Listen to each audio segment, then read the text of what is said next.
สาว15กับสาว16เด้อ16ตั้งแต่ปี2000ยังตั้งแต่4ปีที่แล้ว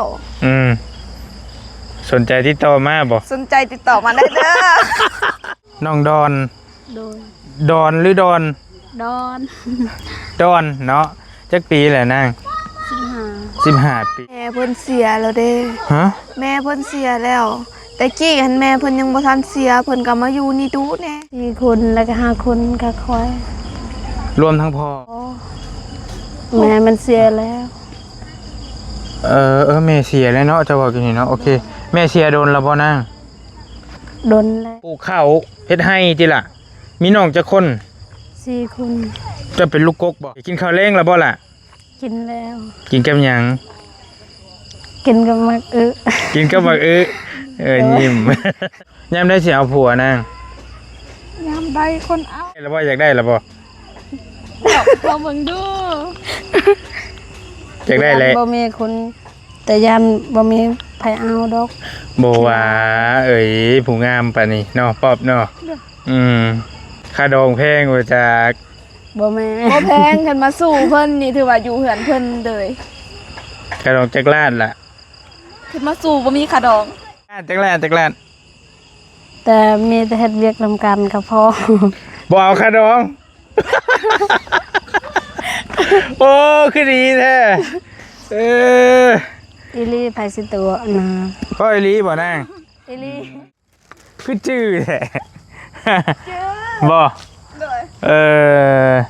นึกว่าเป็นล่มผู้บ่าวแล้วสิดอกคือสมอยอยู่บ่มีกำลังเฮ็ดกินในหญ้าอยู่เพราะว่าหญ้าอยากกินเขาแบบพอดีทางเบาเสียงเพิ่นซื้อเจ้าเฮ็ดหยังซื้อไก่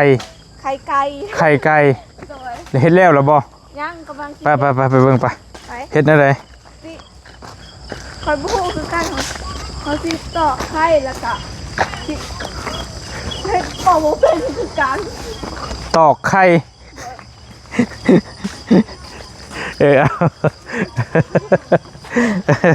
โอเคทอดไข่บ่หรือจะได้กำลังสิตอกไข่เพิ่นว่า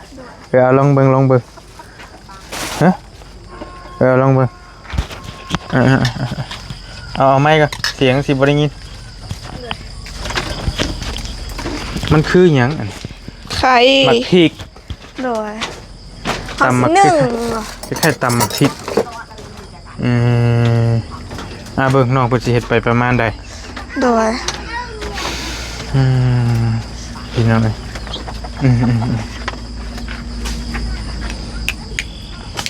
ตอกไข่ปักเอาตอกไข่โดยเอาโอเคยังบริสุทธิ์ไข่ดิบเหรอวะแม่เหรอวะโดยไข่ดิบที่ชุกนี่เลยเฮ็ดกินเป็นเว้ยน้องเป็นนี่แกเก่งว่ะเป็นน้อยเดียวทั้งงามทั้งเก่งเนาะเนาะ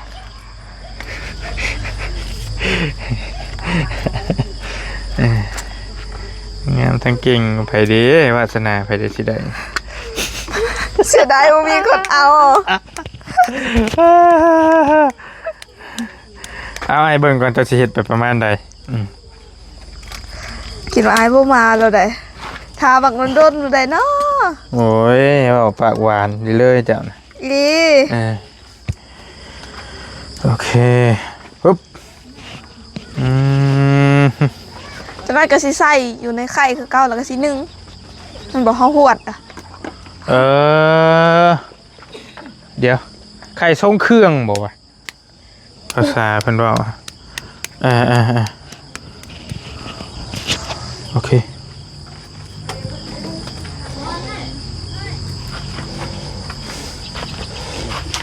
แต่ว่ามันมีหมักพริกเนาะไข่ทรงเครื่องมันมีหมักพริกเหรอแต่ก็มักกินมักพริกเด้บ่โดยเลยใส่มักพริกไปนำมักแบบรสจัดๆหน่อยนึงโดยโอเคบุพอตะกี้ว่าสิว่าน้องเพิ่นว่าสิ นึกว่าสิทอดบ่แม่นเด้ บ่ พี่น้อง แม่นทอด บ่แม่นทอดเลย เด้อ เป็นคล้ายๆแบบอันเย้ยนั่นเลย ว้าวยังบ่ทันข้าวคำ กำลัง ก้อย ย่องว่างามมือไม่อ่อนโอ้ย เอา บ่ได้ ก็ไอ้หยองลายเด้ข่อยก็เลยเขิน เอ้ยเนาะก็บอกตามความจริงหั่นแหละงามก็ว่างามเก่งก็ว่าเก่งข่อยก็ว่าอยู่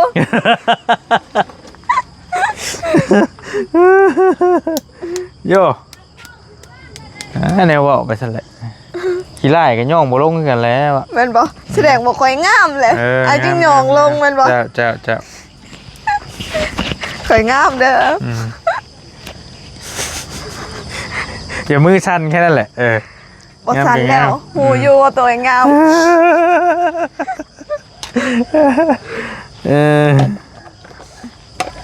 ทักทายสบายดีตอนแรงพี่น้องไอ้บอลี่กำลังมาแต่ทางบ้านกระดับโบเมนแต่คือว่าสิว่าสิไปหาเจดีย์อยู่แต่ว่ามันมืด เด้อ เลยมาพี่เลยเนาะ เด้อ ไปหลายที่บอลี่ก็ได้ เด้อ มาพี่กับคำคือเก่า เอ้าเมื่อกี้นี่ไอ้บ่ได้มาบ้านกระดับบ่ เลยมาหันและผ่านมา เด้อ แต่ว่าบริเวณอันนะ เด้อ ทาง ไอ้ เบิ่ง ไปอยู่บ้านใด มือหน้าพุ่นแหละ ฮะ บ้านนี้นะบ้านสาวอันนี้ไปหาน้องคนหนึ่งอยู่สวนมันนี่น้องมาช่างหลายสื่อแล้วนะระยะเราจะคุยกัน เด้อ จะเห็ดของเจ้าก่อนแล้วเจ้าก็เอากาบมันไว้ใช่เนาะ เด้อ แล้วก็ให้เขากาบคือเก่า เด้อแม่นถูกต้อง สร้างเห็ดเนาะเอาลองเบิ่งมาค้นบัดนี่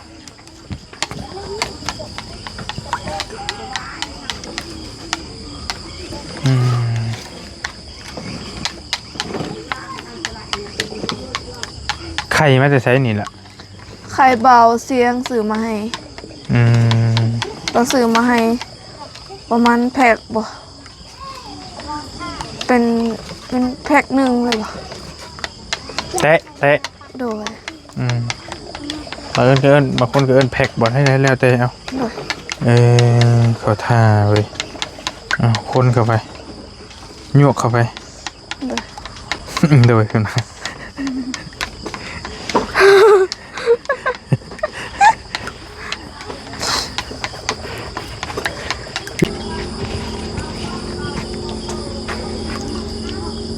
ได้อยู่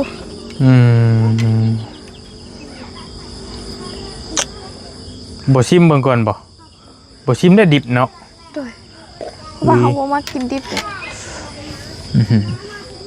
เห็นคนแล้วก็ใส่ฮั่น โดย แล้วก็เลี้ยงลงไปนี่เพิ่นเอิ้นหยังหวดหรือมวยหรือหยัง ขวด จนไหม้บ่ได้หวดก็ได้เรือจนน้อยเดียว โดย อ่า วันดนเลยเด้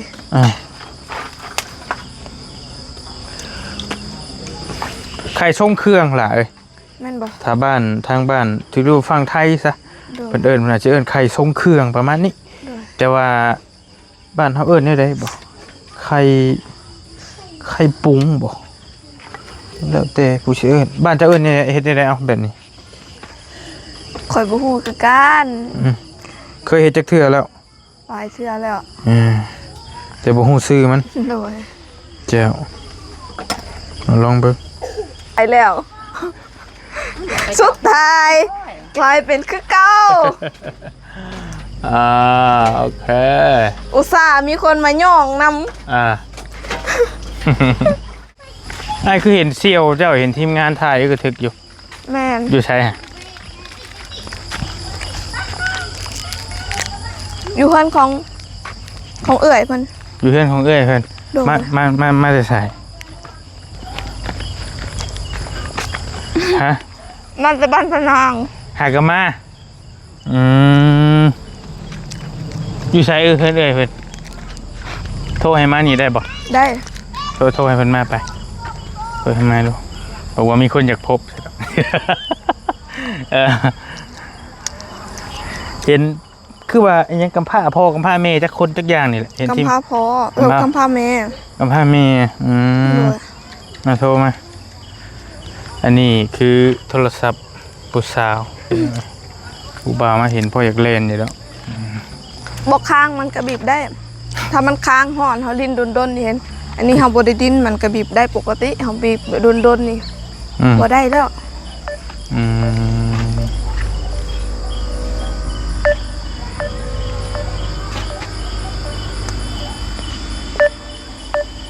โทรมาเบิ่งอยู่ไสติดบ่ บ่ติดแต่สัญญาณข่อยมันมีเพิ่นก็เปิดออนอยู่ เห็นบ่มันเป็นแบบนี้ มันเป็นน้ำโทรศัพท์ โดย ไอ้หูอยู่เพราะว่าโทรศัพท์ไอ้มันหลายเครื่องบางเครื่องหั่นเอาใส่ซิมอันเดียวกัน โดย บ่แฮงถอดมาใส่อีกเครื่องนึงแฮง โดย เป็นน้ำโทรศัพท์ นี่ข่อยละงึดเพิ่นก็เปิดออนอยู่ อืม หาก็เปิดเองเมื่อกี้นี่ แล้วก็โทรไปแล้วเสียงติดคือก็บ่ติด ตายแล้วกะจังว่า F4 กดโทรมาเฮากดรับสายแล้วพัดกดตัด สิวัน สั่น นี้ เสียงคืนให้เพิ่นก็ไปเด้งออก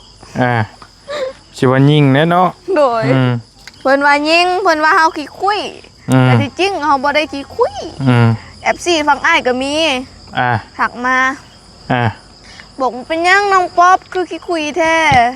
มีหลายทางเบาตูนก็มีนั่นโดย FC ทางเบาตูนเด้อ FC ทางผู้นี้บอกคือไวแท้นางลงเดินนางลงแหละขึ้นหน้าคุ้นคือเคยเห็นมันก็ได้แป๊บนึงเคยเป็นยังสิบ่เคยเคยเห็นอยู่ใช่อยู่โทรศัพท์มันบ่ทางเบาจ่อยสนบทเอาลงแม่นบ่แม่นข่อยก็เห็นอยู่ก็ยังว่าเคยว่าคุ้นน่ะโอเคบังก็ได้ลิงไฟก่อนสิได้ชุมเจ้าสิได้งามงามอยู่แล้วมันบอกน้องปั๊บเห็นปะไอ้คือบ่ใส่ทางนี่บ่ได้มันสิบ่เฮืองมันบ่โอเคสบายดีล่ะสบายดี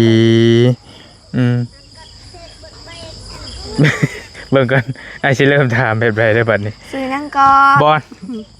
เป็นหมู่กันบ่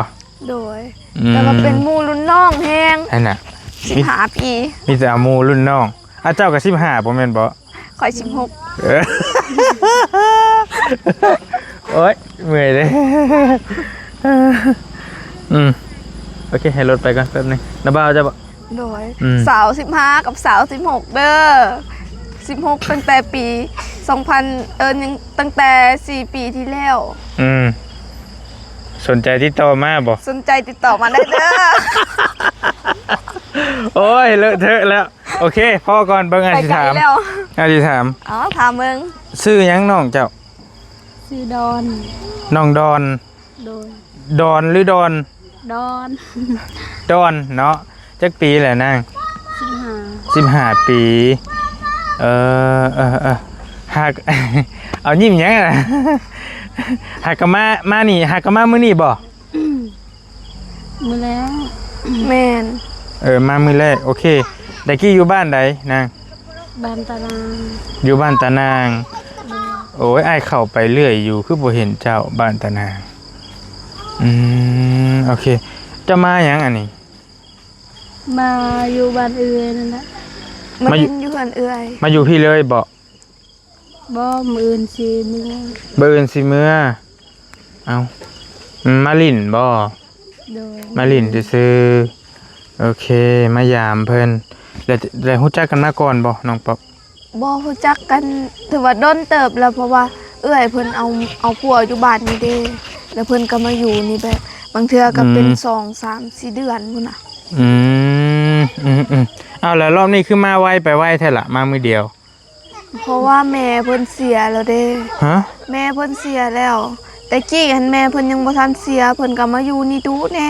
อยู่นี่แบบประจำเลยถือว่ามาอยู่เฮือนน้ำเอื้อยเพิ่นเลยแต่ว่าแม่เพิ่นเสียแล้วเพิ่นก็บ่มีคนแบบอยากนึ่งข้าวตักน้ำจังซี่นะ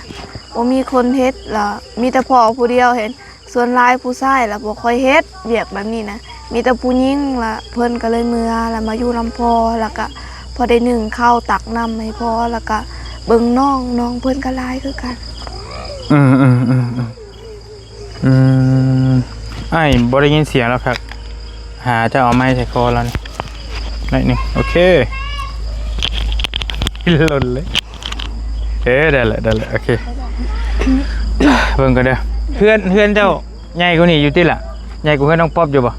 สำนี้แหละ ซ้ำนี่ซ้ำเพื่อนน้องป๊อบนี่แล้วจะคนอยู่ผู้นาง 4 คนแล้วก็5 คนก็คอย รวมทั้งพ่อบ่รวมทั้งพ่อแม่ 6ก็พอแม่มันเสียแล้ว แม่เสียแล้วเนาะจะบอกกันนี่เนาะโอเคแม่เสียโดนแล้วบ่นาง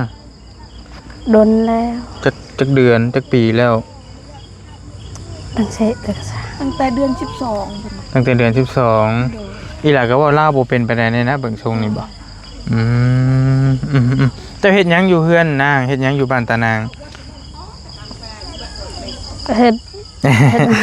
เฮ็ดให้คือกั เฮ็ น ดให้ เฮ็ดให้เฮ็ดสวน โดยแล้วก็ทางให้แล้วก็แบบช่วงนี้หันเขาที่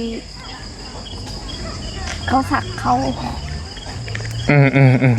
เพราะว่าบ้านเพิ่นมีแต่ไห้เด้บ่มีมันแม่นบ่ แต่ว่าเจ้าจักเฮือนเราอยู่บ่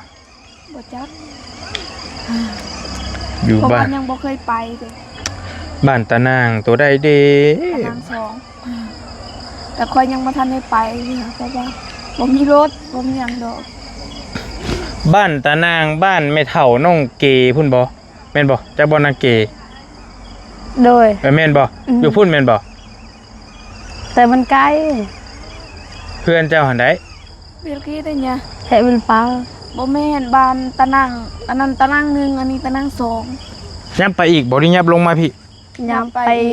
ไปทางหน้าอีกบ้านตานางโอ้ย บ้านตะนางซ้ำ บ้านตานาง3บ่ โดย มีหลาย ซ้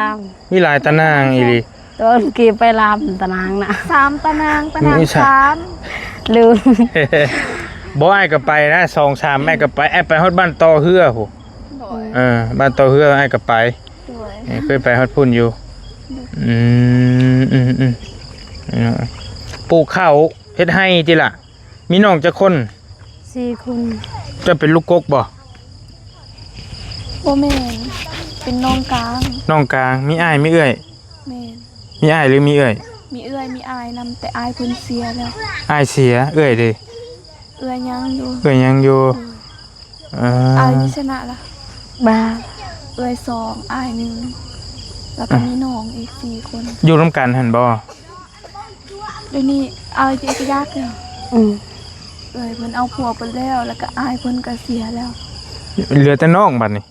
เหลือแต่น้องแล้วก็กับเจ้าก็พอ แม่ อยู่ร่วมกันหั่นเจ้าก็นอนอยู่เฮือนร่วมกันหั่นตะวะ บ่คอยนอนเฮือนครัว แม่นอนเฮือนนำกันแต่แบบว่าเป็นเฮือนครัวเด้แล้วเพิ่นสินอนอยู่เฮือนครัวแล้วพอเพิ่นกับน้องเพิ่นเลยสินอนอยู่เฮือนใหญ่ อ๋อนอนอยู่เฮือนครัวต่างหาก เด้อ โอเคอันเบิ่งก็ได้ ให้นึกก่อนบ่ฮู้ว่าจะสิฮู้หรือบ่อยู่บ้านคนที่เพิ่นอยู่ในเหล้าหั่นบ่เหล้าเข้าหั่นบ่แม่นบ่มันมีคนอยู่คนหนึงเพิ่นอยู่เหล้าเข้า นักกว่า จื้ออยู่บ่ อาตังกันที่จะเจอันตาkiดงดอยบ่เปิ้นบ่ มันมีคนหนึงครอบครัวหนึงเพิ่นอยู่เหล้าเข้าดอกอยู่หิมทางน่ะ แถวระนามไป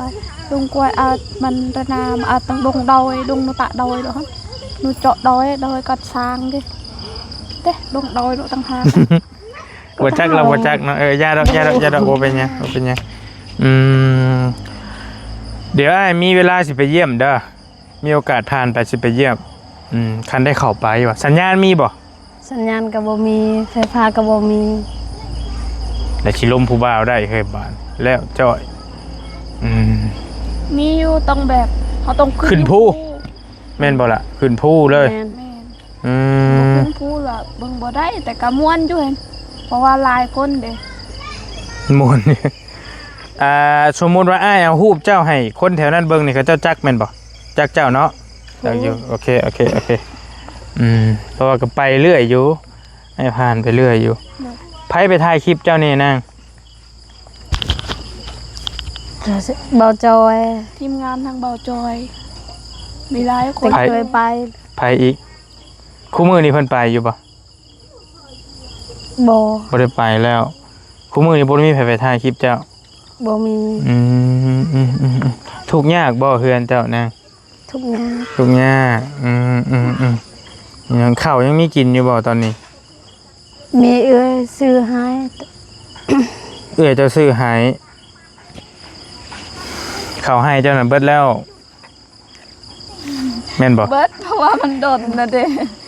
แล้วเฮ็ด เรา ข้าวแบบ เราบ่ค่อยเข้าใจว่าจังได๋ เพราะว่าเฮ็ดข้าวมันบ่ได้หลายเห็น อ่า เบิดเนาะ เจ้าได้เรียนอยู่บ่นาง บ่ บ่ได้เรียนเป็นหยังคือบ่ได้เรียน แต่โรงเรียนมันไกลโพูด บ่ได้เข้าบ่ได้เคยเข้าเรียนเลย บ่ อืม แต่มันไกลโพดโรงเรียนอยู่บ้านนาโฮนี่แหละ โดยมันต้องย่างมาไกลเนาะบ้านอาฮอกับบ้านตะนางอันคนละบ้านเด้เนาะ แม่น อืม ส่วนหลายสิบ่ค่อยมีเห็นเพราะว่าหมู่บ้านนั้นแบบมันบ่ได้ใหญ่เติบเลย หมู่บ้านใหญ่แล้วเขาสิตั้งอยู่เขตชนบทแบบนี้นะมันสิใกล้จากแคมป์ทางเลยถ้าแถวแคมป์ทางนี่มันก็มีอยู่แม่น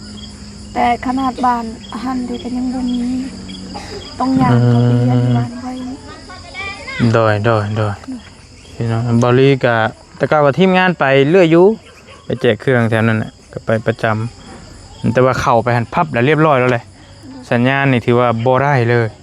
แม้แต่โทรก็ยังบ่ได้นะพี่น้องเน็ตก็บ่ต้องว่าถึงแหละบ่มี ได้ขึ้นผู้ ขึ้นผู้ได้เนาะ ได้ อืมบ่าวนั่นเจ้าจักบ่บ่าวหยังว่าบ่าวชิงมิงบ่บ่าวหยังวะฮะ บ่าวสิงเมงพูดและ ฮู้อยู่บ้านนั้นบ่เจ้าอยู่ฮะหรือยับไปอีก คอยยับไปอีก ยับไปเทิงพุ่นอีก บ้านสิงเมงบ้านตะนางนึงนั่นแหละ บ้านตะนางนึงอ่ะน่ะ โดย ยับไปอีกตะนางสอง ยับไปว่า แต่คอย เจ้าอยู่ตะนางสามโอ้ ตะนางสามคน 3 ตาราง โอเคเพราะว่าเคยไปสัมภาษณ์อยู่ชิงมิงก็ไปว่าชิงมิงก็เคยไปสัมภาษณ์เพิ่นอยู่โอเคแล้วก็บ้านต่อเฮือก็ไปหาสาวอันนั้นก็ไปสาวใจน้องใจไอ้ก็ไป บ้านพะลองนี่ไอ้ถ่ายคลิปคนชื่อหยัง บ้านพะลอง เคยเห็นอยู่แวว มีน้องเก๋ท่าอยู่นั่นนี่ ๆแม่นเป็นหมู่คือกัน หมู่เจ้าเฮือนนี่ก็ได้น้องเก๋แล้วก็เด็กน้อยที่เพิ่นขายปูขายปลาให้ก็ท่าอยู่แล้วก็น้องยังอีกวะน้องคนหนึงน่ะใกล้ๆเฮือนน้องเก๋ต่อมาหั่นแหละน้องไปซะ ท้าบ่ ฮะ น้องท้าบ่ก็ว่าน้องเท่า น้องยังไปดูยาดอกได้อยู่หลายคนอยู่ในหันก็ได้จะมาได้ไหนนี่ล่ะขี่รถยังมา ขี่รถ ขี่รถจ้า ขี่รถ ขับมาเองบ่ ขับไป มาคนเดียว แล้วก็น้องเฮาแล้ว น้องเจ้า เดินมาน้ำนอก ผู้ชายผู้หญิง ผู้หญิง ใหญ่เติบละบ่ ยังน้อ จำได้ ยเนาะ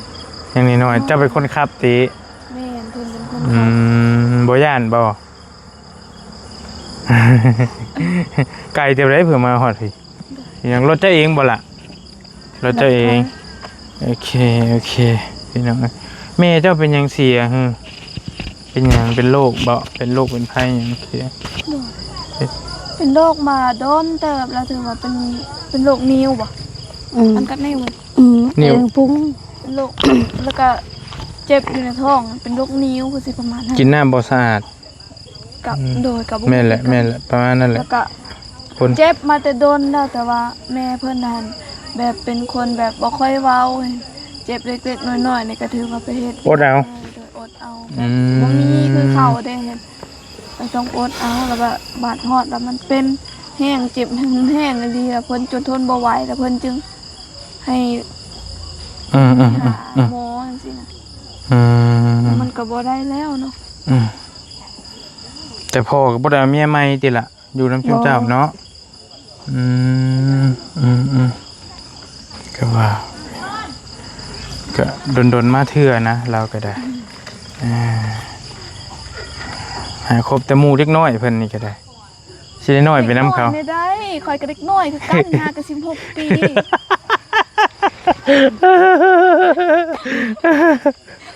เนาะ ก็นั่ง สี่เนาะ นั่งใกล้กันก็คือว่าก็ไล่เลี่ยกันอยู่ได้ความงามกัน ข่อยก็ว่าอยู่ ไล่เลี่ยกันอยู่เจ้าว่าลาวบ่ค่อยเป็นปานใดที่นั่ง เป็นหน่อยหนึง เป็นน้อยเดียวบ่ได้มีโอกาสได้เรียนเลยปกติแหล้วมีโทรศัพท์ใช้อยู่เนาะ มีนี่แหละ มันเป็นอะไรมันแตกแล้วบ่ ยังแต่ก็เป็นวันเก่า ไปลิ้นอยู่ไสยามลิ้นโทรศัพท์ บ่ค่อยบ่ได้ไปลินและมีแต่น้องเฮาแหละสายอันนี้ มีแต่น้องเจ้าขึ้นไปลิ้นต่อคนคือชุมอ้ายนี่ถ้าได้ไปอยู่แบบอยู่แบบบ่มีสัญญาณบ่ไหวติกัน แต่ว่ายับไปอีกน้อยหนึงมันก็มีแหละติสัญญาณแถวบ้านโตเฮือนเฮงอยู่เด้สัญญาณแถวหั่น บ้านอื่นเนาะบ่แม่นบ้าน บ่แต่คือว่าแล้วเนาะคันขึ้นภูไปหั่นก็มีอยู่สัญญาณ ข่อยยังบ่เคยได้ไปเจอได้บ้านเพิ่น อื เขาก็ ม รู้จักว่าเพิ่นมาอยู่นี่โดนเติบแล้วเด้ โอเค แต่ที่หั่นเพิ่นมาอยู่นี่ตั้งแต่น้อยๆเพิ่นเคยจะเห็นอยู่ มีโอกาสไปลิ้นเนาะไปบ่ ไปอยากไปนำบ่เคยเห็น บ่โอ้อากาศดีได้แท้เนี่ยเบิ่งก่อนว่างๆก่อนถ้ามีโอกาสก็จังค่อยว่ากัน ไปก็คือเก่าเคยกับฮู้ บ่ฮู้ก็อย่างน้อยก็เจ้าเป็นภาษาลาวเทิงเด้ แม่น คือชม ส่วนหลายคนแถวหันน่ะบางคนก็ฮู้เนาะบางคนก็บ่ฮู้เลย คันว่าคืออ้ายมันบ่เป็นหยังเลยแต่ว่าก็ได้อยู่คนเป็นภาษาลาวก็หลายอยู่นะ แม่น แต่ว่าเฮาก็บ่สู่คนพื้นที่แล้วดีกว่าเออ แต่ก็ดีอยากไปเล่นน้ำอยู่ ไปแกงหน่อไม้กินอยู่พุ่นเนาะ โดย ผู้งามได้นี่มีผู้บ่าวแล้วบ่ บ่มี บ่มี ไปเรียนเพิ่นละพาก่อนไปสอนหน่อยเด้อ สอนหยัง สอนปลา สอนปลาเพราะว่าอยู่บ้านค่อยนี้พาสอนปลาบ่ได้เลย แม่นบ่ไปบ่ บ่ได้เลยเคยก็ไปน้ำแม่ค่อยนี่กลางคืนนี่มักไปแบบถ้าปลาหลายเห็นเฮาก็สิกลางคืนนี่แบบเฮาเอาไฟฉายส่องนี่คือว่าเอาได้แบบสบายอันนี้ปลาบ่มีเด้ มันก็เลยบ่ได้ อีนี้เนาะขนาดอันนี้มาอยู่เพื่อนแบบน้าสาวเพิ่นนี่เด้มาอยู่เพื่อนเอื้อยเพิ่นมีตัวเลดเขาก็ไปซ้อนแล้วก็ไปการเครียดนำมักไปสอนปลาตอนกลางคืนนี่อยู่น้ำห้วยนี่เด้ กระโบไกลดอกถ้าว่าเส้นทางบ่ติดขัดก็บ่รีเบิ่งกันนะประมาณ20นาทีไป20ปลายนาทีหรือครึ่งชั่วโมงฮอดบ้านน้องเพิ่นน่ะแต่ว่าเขาสิเรียนรถไว้บ่ได้บ่ต้องขึ้นภูลงภูขึ้นภูลงภูแต่ว่าก็ไปได้อยู่ทางก็บ่ได้ถึงว่ากันดารเพราะพิลึกดอกพี่น้องเอ้ยโอเคกินข้าวแลงแล้วบ่ล่ะ กินแล้ว กินกับหยัง กินกับมัก กินกับบักยิ้ม แซ่บจะบอกกินกับบัก แซ่บ เฮ็ดได้กินบักเฮ้ย ตามกับบ่แซ่บปานใดแต่บ่มีของกินเนาะ กินมีอยู่บ่กินมีกลัวอยู่บ่ กิน กินอยู่ยันวะ กินเป็นอยู่ โอเคเดี๋ยวจะเอามีกลัวให้ เห็นไปก็ไอ้ต้องไปสอนนำเด้อ ฮะ สอนเป็นบ่ ไอ้ายบ่ค่าชัดหนึ่งไว้จะให้ไปสอนอยู่ ขาเนาะได้ใส่อยู่ในกระติบ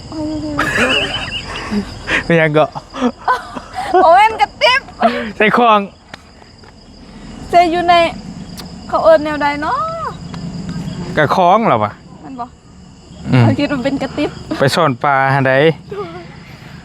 ใช่มันอยู่หั่นซื่อ ใส่มันอยู่หันแล้วก็เอามาลงหมอ ๆเดี๋ยวค่อยสิลงเองนะ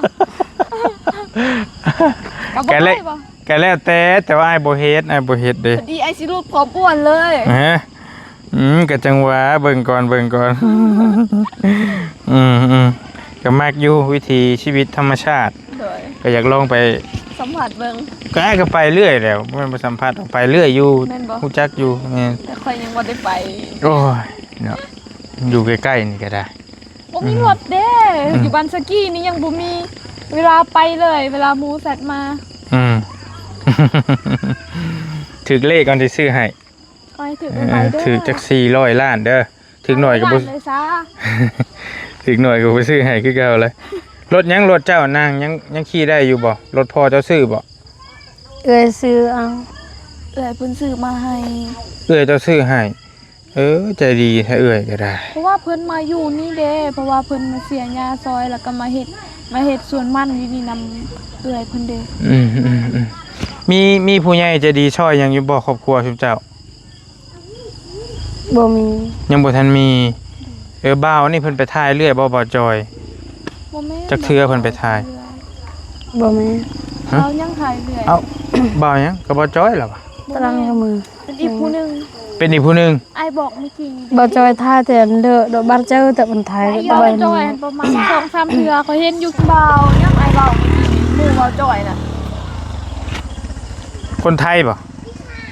คนไทยบอก อืม แม่ บ่าวมันบ่แม่นบ่บ่าว เจ้า มั ละ น ที่ทำดอกปลากับชาวไทยแก แม่ บ่าวยังก็ย่าดอกบ่เป็นหยังแต่ว่ายังบ่ทัน คนสิไปกับสาวผู้ไทยสาวผู้ไทยก็สร้างคลิปคือกันแม่นบ่ โอเคย่าแล้วแต่ว่ายังบ่มีไผช่วยเหลือหยังเนาะล่ะเนาะ บ่มี โอเคข้าวยังจักโลอยู่เฮือนยังจักสอบ นังเสะเปล่าดอย กัดหมู ยังสอบหนึง ยังสอบเดียว อืมก็บาปเด้พี่น้องยามได้สิเอาผัวนาง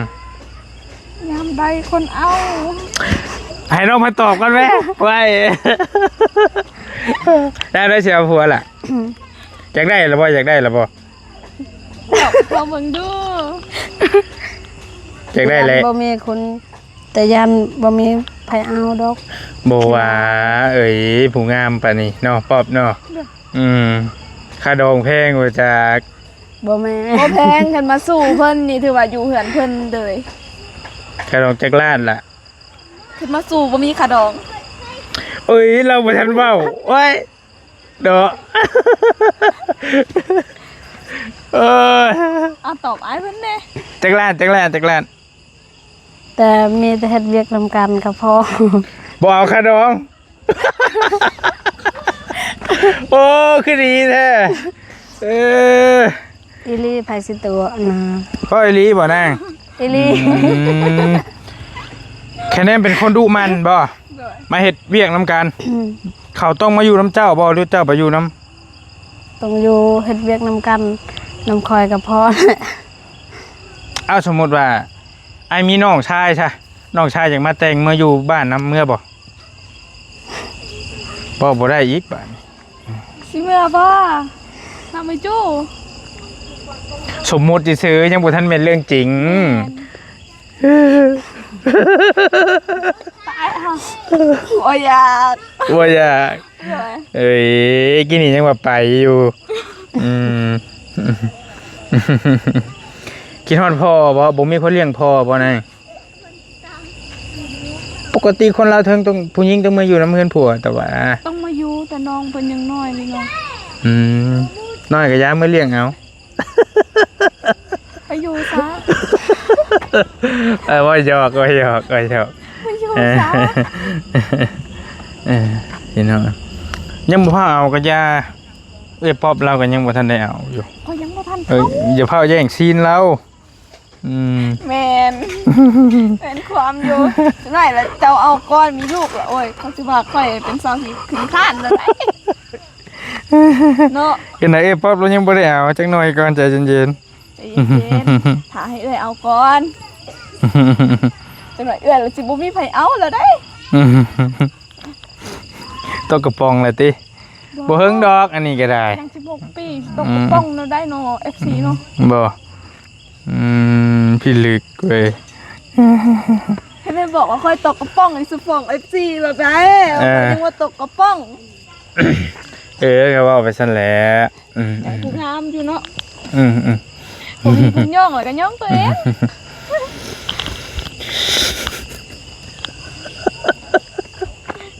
เอ้ยเมื่อยแล้วดอกปั๊บเลย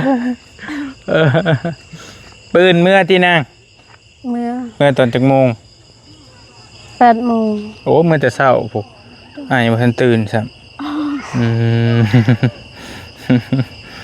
โอเคบ่เป็นหยังพอฮู้บ้านเพิ่นแหละพี่น้องก็มีโอกาสสิไปยามหั่นน่ะจักอยู่แถวนั้นไปเรื่อย ไปผ่านมาล่ะเอาหูปให้เพิ่นเบิ่ง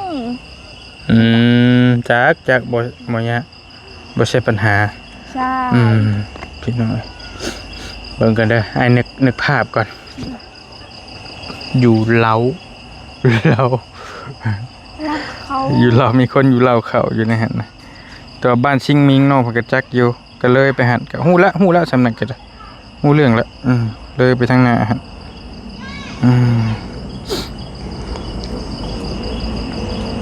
โอเค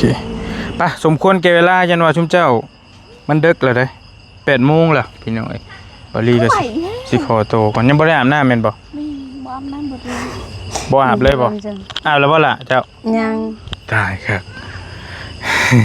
นั่งถ่ายจังหน่อยเด้อเดี๋ยวให้มาเด้อพี่น้องเอาอันนี้มาให้น้องเพิ่นสักหน่อยพอจะมือฝากน้อง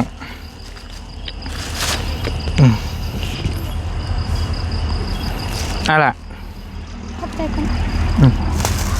โอเค ใจเลยเด้อ เด้อบ่เป็นหยังเอามือสู่น้องกินเด้อพี่น้อง